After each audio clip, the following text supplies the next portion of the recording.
Alors bonjour à vous tous. Cette semaine, comme capsule au niveau des capsules hebdomadaires, j'ai décidé de vous entretenir sur un vieil adage qu'on rencontre souvent. On nous dit fréquemment de focusser sur ce qui est contrôlable et de ne pas perdre de temps sur ce sur quoi je n'ai pas de contrôle, donc ce qui est incontrôlable. Alors on va amener une nuance pour vous ce soir. On va parler plutôt d'influence. Alors, lorsqu'on parle d'identifier ce qui est incontrôlable dans ma vie, autour de moi, ou ce qui est contrôlable, j'aimerais amener votre attention sur un aspect de la revue, de la littérature scientifique. On nous dit que si on veut augmenter le stress d'un être humain, ou qu'on veut, je dirais, rendre anxieux ou plus angoissé un être humain, c'est de lui couper tous ses privilèges qui lui donnent l'impression d'avoir une voix au chapitre, donc de contrôler quelque chose. Donc, vous savez présentement qu'avec le contexte de pandémie, nous avons souvent l'impression de ne pas avoir de contrôle sur beaucoup de choses. J'aimerais amener une nuance avec vous et lorsque vous aurez compris cette nuance-là, vous pourrez avoir une plus grande impression de contrôle. Alors, à la place de parler de contrôle, ce que je contrôle, ce que je ne contrôle pas, j'aimerais plutôt vous amener à parler d'influence. Donc, j'aime bien avec les gens que j'accompagne parler d'influence. Mais influence, c'est quoi?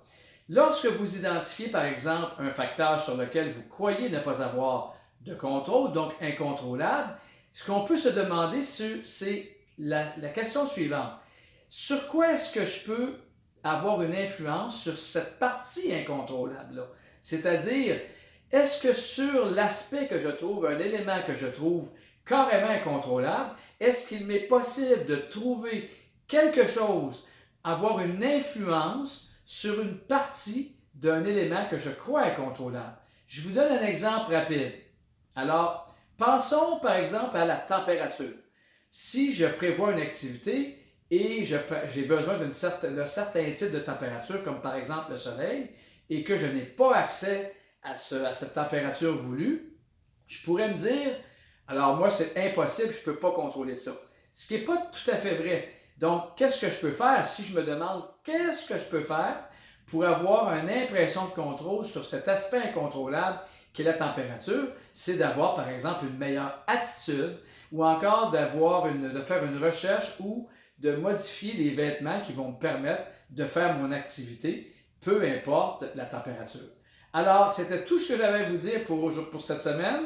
Donc, changez votre vocabulaire, allez plus vers ce sur quoi j'ai une influence, sur la partie ou sur un aspect, une portion qui est, selon moi, incontrôlable et demandez-vous en quoi je peux influencer une portion de ce qui m'apparaît incontrôlable.